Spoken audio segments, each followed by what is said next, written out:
Arsikere CET ಪರೀಕ್ಷೆಯಲ್ಲಿ 762ನೇ rank ಗಳಿಸಿರುವ ನಗರದ ಕೆಪಿಎಸ್ ಪದವಿ ಪೂರ್ವ ಕಾಲೇಜ್ ವಿದ್ಯಾರ್ಥಿನಿ ಹಂಸಿತಾ ಮೌದ್ಗಲ್ಯ. ಪ್ರವೇಶ ಪರೀಕ್ಷೆಯಲ್ಲಿ ಹೆಚ್ಚಿನ ರ್ಯಾಂಕ್ ಗಳಿಸಲು ಕಾಲೇಜಿನಲ್ಲಿ ಬೋಧನೆ ಮತ್ತು ಅಗತ್ಯ ಮಾರ್ಗದರ್ಶನ ಹಾಗೂ ಹಿರಿಯರ ಆಶೀರ್ವಾದ ಕಾರಣ ಎಂದು ಸಿಇಟಿ ಪರೀಕ್ಷೆಯಲ್ಲಿ 762ನೇ ರ್ಯಾಂಕ್ ಗಳಿಸಿರುವ ನಗರದ ಕೆಪಿಎಸ್ ಪದವಿ ಪೂರ್ವ ಕಾಲೇಜ್ ವಿದ್ಯಾರ್ಥಿನಿ ಹಂಸಿತಾ ಮೌದ್ಗಲ್ಯ ಅಭಿಪ್ರಾಯ ವ್ಯಕ್ತಪಡಿಸಿದರು. ಇದೇ ಸಂದರ್ಭದಲ್ಲಿ ಮಾತನಾಡಿದ ಕೆಪಿಎಸ್ ಕಾಲೇಜ್ ಸಂಸ್ಥೆಯ ಅಧ್ಯಕ್ಷ ಕೆಎಸ್ ವಿಶ್ವನಾಥ್, ಬೆಂಗಳೂರಿನಲ್ಲಿ ಸಿಗುವ ಶಿಕ್ಷಣ ನಮ್ಮ ಅರಸೀಕೆರೆಯಲ್ಲಿ ಗ್ರಾಮೀಣ ಪ್ರದೇಶದ ವಿದ್ಯಾರ್ಥಿಗಳಿಗೆ ಸಿಗಬೇಕು ಎಂಬ ಉದ್ದೇಶದಿಂದ ಈ ಕಾಲೇಜನ್ನು ಪ್ರಾರಂಭಿಸಿದೆವು. ಇಂದು ವಿವಿಧ ಜಿಲ್ಲೆಗಳ ವಿದ್ಯಾರ್ಥಿಗಳು ಇಲ್ಲಿ ವ್ಯಾಸಂಗ ಮಾಡುತ್ತಿದ್ದಾರೆ. ಓದಿನಲ್ಲಿ ಆಸಕ್ತಿ ಇರುವ ವಿದ್ಯಾರ್ಥಿಗಳಿಗೆ ಅಗತ್ಯವಾದ ಸಹಕಾರವನ್ನು ಮತ್ತು ಮಾರ್ಗದರ್ಶನ ಹಾಗೂ ವಿಶೇಷ ಬೋಧನೆಗಳನ್ನು ಬೋಧಕ ವರ್ಗ ಮಾಡುತ್ತಿದ್ದು, ಪ್ರತಿಭಾವಂತ ವಿದ್ಯಾರ್ಥಿಗಳು ಕಾಲೇಜಿನಿಂದ ಹೊರಹೊಮ್ಮುತ್ತಿದ್ದಾರೆ ಎಂದರು. ಈ ಸಂದರ್ಭದಲ್ಲಿ ತಾಯಿ ಅಪ್ಪಣ್ಣ, ತಂದೆ ರಘು, ಸಂಸ್ಥೆಯ ಉಪಾಧ್ಯಕ್ಷ ದರ್ಶನ್, ಪ್ರಾಂಶುಪಾಲರಾದ ಸಚಿನ್ ಉಪಸ್ಥಿತರಿದ್ದರು. ಬೆಳಗ್ಗೆ 6 ಗಂಟೆಯಿಂದ ಸುಮಾರು ರಾತ್ರಿ 10:30 ತನಕ ನಮ್ಮ ವಿದ್ಯಾರ್ಥಿಗಳ ಜೊತೆನೇ ಇದ್ದು ಅವರ ಸರ್ವತೋಮುಖ ಬೆಳವಣಿಗೆ, ಬರೀ ಓದೋದೊಂದೇ ಅಲ್ಲ, ಅವರ ಸಾಮಾಜಿಕ ಮೌಲ್ಯ ಪ್ರತಿಯೊಂದು ಅವರಿಗೆ ರೂಢಿಸ್ಕೊಳ್ಳೋದಕ್ಕೆ ಅನುಕೂಲ ಆಗುವ ಹಾಗೆ ಮಾಡ್ತಾ ಇದೆ. ಹಾಗೂ ಬಡ ವಿದ್ಯಾರ್ಥಿಗಳಿಗೆ ಕಾಲೇಜು, ಹಾಸ್ಟೆಲ್ ಎರಡನ್ನೂ ಉಚಿತವಾಗಿ ಕೊಟ್ಟಿದ್ದೀವಿ. ಇನ್ನೂ ಉನ್ನತ ಮಟ್ಟಕ್ಕೆ ಬೆಳೀಲಿ, ನಿಮ್ಮಗಳ ಸಹಕಾರ ಬೇಕು. ಈ ವರ್ಷ ನಮ್ಮ ಜಿಲ್ಲೆಗೆ ಹಾಗೂ ನಮ್ಮ ಕಾಲೇಜಿಗೆ ಒಂದು ಒಳ್ಳೆಯ ಹೆಸರು ತಂದಿರುವಂಥ ಹಂಸಿತಾಗೆ ನಾವು ಕಾಲೇಜಿನ ಪರವಾಗಿ ಆರ್ಥಿಕ ಅಭಿನಂದನೆಗಳನ್ನು ಸಲ್ಲಿಸ್ತೇವೆ. ಈ ಮಗು 700 ಸಿಇಟಿ ಇಂಜಿನಿಯರಿಂಗಲ್ಲಿ 762ನೇ ರ್ಯಾಂಕ್ ಬಂದು ನಮ್ಮ ಕಾಲೇಜಿಗೆ ಭಾಳ ಒಳ್ಳೆಯ ಹೆಸರು ತಂದಿದೆ. ಇದೇ ರೀತಿ ಪ್ರತಿ ವರ್ಷವೂ ಎಲ್ಲ ಮಕ್ಕಳು ಅವರ ತಂದೆ ತಾಯಿಯ ಆಶಯದಂತೆ ಚೆನ್ನಾಗಿ ಓದಿ ಇಂಜಿನಿಯರಿಂಗ್ ಇರ್ಬೋದು, ಮೆಡಿಕಲ್ ಇರ್ಬೋದು, ರಿಸರ್ಚ್ ಇರ್ಬೋದು, ಡಿಫೆನ್ಸ್ ಇರ್ಬೋದು, ಎಲ್ಲ ಕಡೆ ನಮ್ಮೂರಿನ ವಿದ್ಯಾರ್ಥಿಗಳು ಹಾಗೂ ನಮ್ಮ ರಾಜ್ಯದ ಎಲ್ಲ ಜಿಲ್ಲೆಯ ವಿದ್ಯಾರ್ಥಿಗಳು ನಮ್ಮಲ್ಲಿದ್ದಾರೆ. ಎಲ್ಲರೂ ಚೆನ್ನಾಗಿ ಓದಲಿ ಅಂತ ಹಾರೈಸ್ತೀನಿ. ನಮಸ್ಕಾರ, ನನ್ನ ಹೆಸರು ದರ್ಶನ್ ಅಂತ ಹೇಳಿ ಕೆಪಿಎಸ್ ಕಾಲೇಜಿನ ವೈಸ್ ಪ್ರೆಸಿಡೆಂಟ್ ಆಗಿ ಕೆಲಸ ಮಾಡ್ತಾ ಇದ್ದೀನಿ. ಈ ವರ್ಷ ನಮ್ಮಲ್ಲಿ 304 ಜನ ಸ್ಟೂಡೆಂಟ್ಸು ಈ ವರ್ಷ ಎಕ್ಸಾಮ್ ತೊಗೊಂಡಿದ್ರು. ಅದರಲ್ಲಿ ಈ ವರ್ಷ ತುಂಬ ಒಳ್ಳೆಯ ಫಲಿತಾಂಶ ಸಿಕ್ಕಿದೆ. ಪ್ರತಿ ವರ್ಷವೂ ಕೂಡ ತುಂಬ ಒಳ್ಳೆಯ ಫಲಿತಾಂಶ ಸಿಗ್ತಾ ಇದೆ. ಲಾಸ್ಟ್ ಇಯರ್ ನಮಗೆ ಛಾಯಾ ಅನ್ನೋ ಸ್ಟೂಡೆಂಟ್ ಡಿಸ್ಟ್ರಿಕ್ಟ್ ಟಾಪರ್ ಆಗಿತ್ತು. ಅದೇ ರೀತಿ ಕಂಟಿನ್ಯೂಸ್ ಭಾಗವಾಗಿ ಹಂಸಿತಾ ಮೌದ್ಗಲ್ಯ ಅನ್ನೋ ಸ್ಟೂಡೆಂಟ್ 597 ಅಂಕ ಪಡೆದು, ಆರ್ನೂರಕ್ಕೆ 597 ಅಂಕ ಪಡೆದು ಇಡೀ ಎಂಟೈರ್ ಹಾಸನ್ ಡಿಸ್ಟ್ರಿಕ್ಟಿಗೆ ಡಿಸ್ಟ್ರಿಕ್ಟ್ ಟಾಪರ್ ಆಗಿದ್ದಾರೆ. ಅದೇ ರೀತಿ ಧನ್ಯ ಎಂಆರ್ ಅಂತ 593, ಅದೇ ರೀತಿ ಗೀತಾ PM ಅಂತ ಹೇಳಿ 592 ಅಂಕನ ಪಡೆದಿದ್ದಾರೆ. ಸೊ ಅಬೌವ್ 95% 68 ಮೆಂಬರ್ಸ್ ಇದ್ದಾರೆ. ಅದೇ ರೀತಿ ಅಬೌವ್ 90% 130+ ಸ್ಟೂಡೆಂಟ್ಸು ಅಂಕನ ಪಡೆದಿದ್ದಾರೆ. ಓವರಾಲ್ ಆಗಿ ಡಿಸ್ಟಿಂಕ್ಷನ್ ಪಡೆದಿರೋರು 240 ಜನ ಡಿಸ್ಟಿಂಕ್ಷನ್ ಪಡೆದಿದ್ದಾರೆ. ಇದು ಬೋರ್ಡ್ ರಿಸಲ್ಟ್ಸ್ ಆಗಿದೆ. ಅದೇ ರೀತಿ ಈಗ last Saturday KCET results output ಆಗಿದೆ. KCET ರಿಸಲ್ಟ್ಸಲ್ಲೂ ಕೂಡ ನಮ್ಮ ಕಾಲೇಜು ತುಂಬ ಅತ್ಯುತ್ತಮವಾಗಿರುವಂಥ ರಿಸಲ್ಟನ್ನು ಪಡ್ಕೊಂಡಿದೆ. ಹಂಸಿತಾ ಮೌದ್ಗಲ್ಯ ಸ್ಟೂಡೆಂಟ್ ಏನು ಬೋರ್ಡಲ್ಲಿ ಒಳ್ಳೆಯ ಅಂಕನ ತಗೊಂಡಿದ್ರು, ಅವರೇನೆ 762 ಅಂಕ ಪಡೆದು ಸೆಕೆಂಡ್ ಡಿಸ್ಟ್ರಿಕ್ಟ್ ಟಾಪರ್ ಆಗಿದ್ದಾರೆ ಮತ್ತು ಅರಸೀಕೆರೆ ತಾಲೂಕಿಗೆ ಟಾಪರ್ ಆಗಿದ್ದಾರೆ. ಸೊ ಅದೇ ರೀತಿ ಕಂಟಿನ್ಯೂಸ್ ಆಗಿ ಹೇಳಬೇಕಂದ್ರೆ ಯಶವಂತ್ ಅನ್ನೋ ಸ್ಟೂಡೆಂಟು BSc AGಯಲ್ಲಿ 619 ಅಂಕ ಪಡೆದಿದ್ದಾನೆ. ಸೊ ಇಂಜಿನಿಯರಿಂಗ್ ವಿಭಾಗದಲ್ಲಿ 2687 ಅಂಕ. ಧನ್ಯ ಎಂಆರ್ 1361 ಅಂಕ ಪಡೆದಿದ್ದಾರೆ. ಸೊ ನಮ್ಮ ಕಾಲೇಜಿನಲ್ಲಿ 5,000 ಒಳಗಡೆ ತುಂಬ ಜನ ಮಕ್ಕಳು ಬರ್ತಾರೆ, 10,000 ಒಳಗಡೆ ತುಂಬ ಜನ ಅಂತ ಮಕ್ಕಳು ಬರ್ತಾ ಇದ್ದಾರೆ. ದೊಡ್ಡ ದೊಡ್ಡ ಕಾಲೇಜಿಗೆ ವಿದ್ಯಾಭ್ಯಾಸಕ್ಕೆ ಅಂತ ಆಯ್ಕೆಯಾಗಿ ಹೋಗ್ತಾ ಇದ್ದಾರೆ. ಟಾಪ್ ಇಂಜಿನಿಯರಿಂಗ್ ಕಾಲೇಜಲ್ಲಿ ಇಲ್ಲಿವರೆಗೂ ಕೂಡ ತುಂಬ ಜನ ಮಕ್ಕಳು ಓದ್ತಾ ಇದ್ದಾರೆ. ಈ ಎಲ್ಲರಿಗೂ ಕಾರಣ ನಮ್ಮಲ್ಲಿರುವಂಥ ಫ್ಯಾಕಲ್ಟೀಸ್ ಇರ್ಬೋದು, ನಾವು ಕಂಡಕ್ಟ್ ಮಾಡ್ತಿರುವಂಥ ಸ್ಟಡಿ ಪ್ಲಾನರ್ಸ್ ಇರ್ಬೋದು, ಪ್ರೆಪ್ ಟೈಮ್ಸ್ ಇರ್ಬೋದು, ಮತ್ತು ನಿಮ್ಮೆಲ್ಲರ ಅಂದರೆ ಪೋಷಕರ ಮತ್ತು ಲೆಕ್ಚರರ್ಸ್ ಏನಿದೆ ಎಲ್ಲರ ಸಹಕಾರ ಇರ್ಬೋದು. ಎಲ್ಲರೊಂದಿಗೆ ನಾವು ಈ ರಿಸಲ್ಟ್ಸನ್ನು ಮುಂದಿನೂ ಕೊಡ್ತೀವಿ, ಈಗಲೂ ಕೊಟ್ಟಿದ್ದೀವಿ ಅಂತ ಹೇಳ್ತಾ ನಾನು 2 ಮಾತು ಮುಗಿಸ್ತೀನಿ. ಈ ವರ್ಷ 2026 UGCET ರಿಸಲ್ಟ್ ಬಂದಿದೆ. ನಾನು 762 ರ್ಯಾಂಕ್ ತಗೊಂಡಿದ್ದೆ ಇಂಜಿನಿಯರಿಂಗಲ್ಲಿ ಸಿಕ್ಕಿರೋ ಹೀಗಾಗಿ ನಾನು ಕರ್ನಾಟಕದಲ್ಲಿರೋ ಟಾಪ್ 5 ಇಂಜಿನಿಯರಿಂಗ್ ಇನ್ಸ್ಟಿಟ್ಯೂಟ್ಸ್ಗೆ ಹೋಗಿ ಇಂಜಿನಿಯರಿಂಗ್ ಮಾಡ್ಬೋದು. ಆ್ಯಂಡ್ ಈ ರಿಸಲ್ಟ್ಗೋಸ್ಕರ ನನಗೆ ಕಾಲೇಜಲ್ಲಿ ತುಂಬ ಕೋಚಿಂಗ್ ಸಿಕ್ಕಿತ್ತು ಆ್ಯಂಡ್ ಮನೆಯಲ್ಲಿ ಸಪೋರ್ಟ್ ಇತ್ತು. ಕಾಲೇಜಲ್ಲಿ ಬೋರ್ಡ್ ರಿಸಲ್ಟ್ಸ್ ಬಂದ ಮೇಲೆ ಕ್ರ್ಯಾಶ್ ಕೋರ್ಸ್ ಅಂತ ಏನು ಮಾಡಿದ್ರು ಅದು ತುಂಬ ಯೂಸ್ಫುಲ್ ಅನಿಸುತ್ತೆ ನನಗೆ. KCET ರಿಸಲ್ಟ್ಗೆ plus first PUC and second PUC ಮತ್ತು ಮೆಟೀರಿಯಲ್ಸ್ನ ಡೈಲಿ ವರ್ಕ್ ಮಾಡಿಸಿರೋದು ನನಗೆ ತುಂಬ ಹೆಲ್ಪ್ಫುಲ್ ಅನಿಸ್ತು. ಆ್ಯಂಡ್ ಬೋರ್ಡ್ಸ್ ಕಾಂಪಿಟೇಟಿವ್ ಎರಡಕ್ಕೂ ಸೇಮ್ ಥರದ ಕೋಚಿಂಗ್ ಇದೆ ನಮ್ಮ ಕಾಲೇಜಲ್ಲಿ. ಆ ಕೋಚಿಂಗ್ ಇರೋದ್ರಿಂದಲೇ ನನಗೂ ಈ ರಿಸಲ್ಟ್ ಬಂದಿದೆ ಅಂತ ನನಗೆ ಫೀಲ್ ಆಯಿತು. wish to thank all the lecturers and team KPS for this wonderful coaching and support. So next ನಾನು ರಿಸರ್ಚ್ ಹೋಗಬೇಕು ಅಂತ ಇದ್ದೀನಿ. ಅದಕ್ಕೆ ಐಸರ್ ಇನ್ಸ್ಟಿಟ್ಯೂಟ್ಸ್ಗೆ ಟ್ರೈ ಮಾಡ್ತಾ ಇದ್ದೀನಿ. ಐಸರ್ ಎಕ್ಸಾಮ್ನ ತಗೊಂಡಿದ್ದೀನಿ. ಬೇರೆ ಥರ ಓದೋದು ಅಂತ ಇರಲ್ಲ. ಬೋರ್ಡ್ಸ್ಗೆ ಓದಬೇಕಾದ್ರೆ ಕಾನ್ಸೆಪ್ಚುಯಲ್ ಅಂಡರ್ಸ್ಟ್ಯಾಂಡಿಂಗ್ ಚೆನ್ನಾಗಿದ್ರೆ ನಮಗೆ KCET, JEE ಅದಕ್ಕೆ ಸಪ್ರೇಟಾಗಿ ಓದೋ ಅವಶ್ಯಕತೆ ಇರಲ್ಲ. ಆ ಥರ ಕೋಚಿಂಗು ಕಾಲೇಜಸ್ ಎಲ್ಲ ಕೊಡ್ತಾರೆ. ಸೊ ಲೆಕ್ಚರ್ಸ್ ಏನು ಹೇಳ್ತಾರೆ ಅದನ್ನು ಕರೆಕ್ಟಾಗಿ ಪಾಯಿಂಟ್ ಮಾಡಿಕೊಂಡು ಅವ್ರು ಹೇಳೋದನ್ನು ಫಾಲೋ ಮಾಡಿದರೆ ಆಲ್ಮೋಸ್ಟ್ ಕೆಲಸ ಆಗಿರುತ್ತೆ. ಇನ್ನು ಸ್ವಲ್ಪ ಎಫರ್ಟು ನಮಗಿರುತ್ತೆ. ಆ ಎಫರ್ಟ್ನ ಹಾಕಿದ್ರೆ ಇದೆಲ್ಲ ಸೇರಿ ಒಳ್ಳೆಯ ರಿಸಲ್ಟ್ ಬರುತ್ತೆ. ನಾನು ಅವರ ತಾಯಿ ಅಪರ್ಣ ಅಂತ. ಈಗ ನಮ್ಮ ಮಗಳಿಗೆ CETಯಲ್ಲಿ 762 ರ್ಯಾಂಕಿಂಗ್ ತಗೊಂಡಿದ್ದಾಳೆ. ಡಿಸ್ಟ್ರಿಕ್ಟ್ ಸೆಕೆಂಡ್ ರ್ಯಾಂಕ್ ಬಂದಿದ್ದಾಳೆ. ಈ ಒಂದು ಸಕ್ಸಸ್ಸಿಂದ ನಮಗೆ ಬಹಳ ಸಂತೋಷ ಆಗಿದೆ.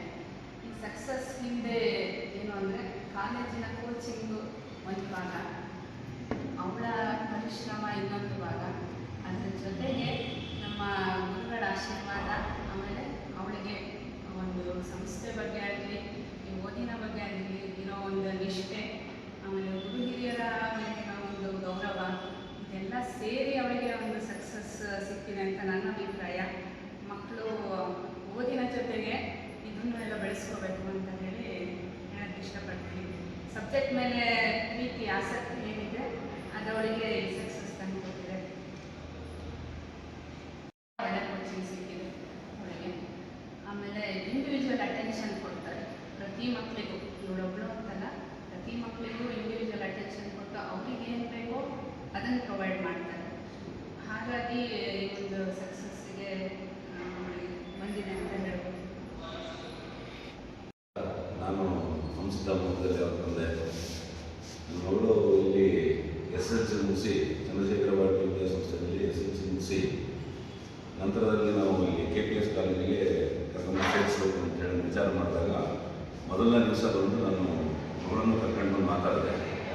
ಅವಳಿಗೆ ಯಾವ್ದಾದ್ರು ಇಂಟ್ರೆಸ್ಟ್ ಇದೆ, ಈಗ ಅದಕ್ಕೆ ನೀವು ಅದನ್ನು ಅನುಕೂಲ ಮಾಡಿಕೊಡೋದಾದರೆ ನಾವು ಅಡ್ಮಿಷನ್ ಮಾಡಿಸ್ಬೋದು ಅಂತ ಹೇಳಿದ್ರು. ಅವತ್ತು ವಿಶ್ವನಾಥ್ ಸರ್ ಮತ್ತು ಸಚಿದಾನಂದ ಅವರು, ದರ್ಶನ್ ಅವರು, ಶಿವಪ್ರಸಾದ್ ಅವರೆಲ್ಲ ಮಾತಾಡಿದ್ರೆ ಅವರು ಹೇಳಿದ್ರು, ಆ ಮಗುಗೆ ಏನು ಅವಶ್ಯಕತೆ ಇದೆ, ಈ ಮಗುಗೆ ಅಂತಲ್ಲ ಕಾಲೇಜಿಗೆ ಬಂದು ಸೇರುವಂಥ ಯಾವುದೇ ಮಕ್ಕಳಿಗೆ ಆ ಮಕ್ಕಳಲ್ಲಿ ಯಾವುದೋ ಇಂಟ್ರೆಸ್ಟ್ ಇರುತ್ತೆ ಅದನ್ನು ನೋಡಿ ಅದಕ್ಕೆ ನಾವು ಸಹಕಾರ ಕೊಡ್ತೀವಿ ಅಂತ ಹೇಳಿದ್ರು.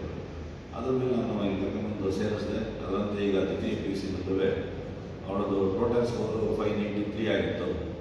ಆಮೇಲೆ 595 ಆಯಿತು. ಈಗ 597 ಆಗಿದೆ. ಅದರ ಜೊತೆಯಲ್ಲಿ CET ರ್ಯಾಂಕಿಂಗ್ ಒಂದು 760 ಬಂದಿದೆ.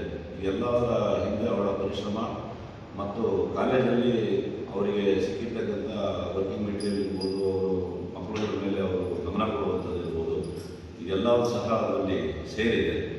ಅದ್ರ ಜೊತೆಯಲ್ಲಿ ನಾನು ನನ್ನ ಪರ್ಸನಲ್ ಅಡ್ವೈಸು ಅದನ್ನು ಸುಮಾರು ಸಲ ನಾನು ಮಾತಾಡಿದ್ದೀನಿ.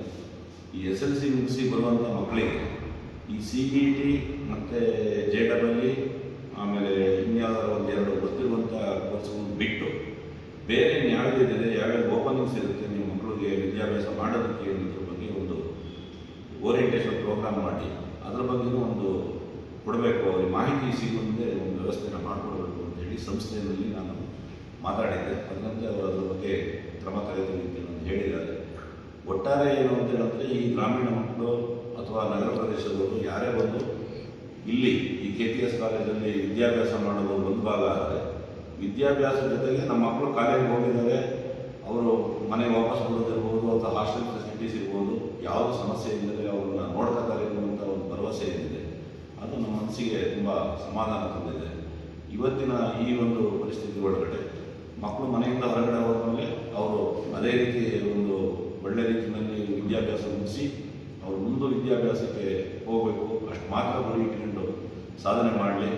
ಅದರ ಜೊತೆಯಲ್ಲಿ KPS ಕಾಲೇಜಿನ ಎಲ್ಲ ಬೋಧಕ ವರ್ಗದವರು ಮತ್ತು ಬೋಧಕೇತರ ವರ್ಗದವರು ಎಲ್ಲರಿಗೂ ಸಹ ನಾವು ಅಭಿನಂದನೆಗಳನ್ನು ಸಲ್ಲಿಸ್ತಿದ್ದೀವಿ. ಅವರ ಶ್ರಮಕ್ಕೆ ನಮ್ಮ ಅಭಿನಂದನೆಗಳನ್ನು ಸಲ್ಲಿಸ್ತಿದ್ದೀವಿ. ಇದೇ ರೀತಿಯಲ್ಲಿ ಇನ್ನೂ ಹೆಚ್ಚಿನ ರೀತಿಯಲ್ಲಿ ಶ್ರೇಯಸ್ಸನ್ನು ಪಡೆಯಲಿ ಅಂತ ಹೇಳಿ ನಮ್ಮ ಗುರುಗಳಲ್ಲಿ ಪ್ರಾರ್ಥನೆ ಮಾಡ್ತೀನಿ. ಹೆಸರು ಶಿವಪ್ರಸಾದ್ ಜೆ. ನಾನು ಪ್ರಾರಂಭದಿಂದಲೂ ಈ ಕಾಲೇಜಲ್ಲಿ ಪ್ರಿನ್ಸಿಪಲ್ ಆಗಿ ಕೆಲಸ ಮಾಡ್ತಿದ್ದೀನಿ.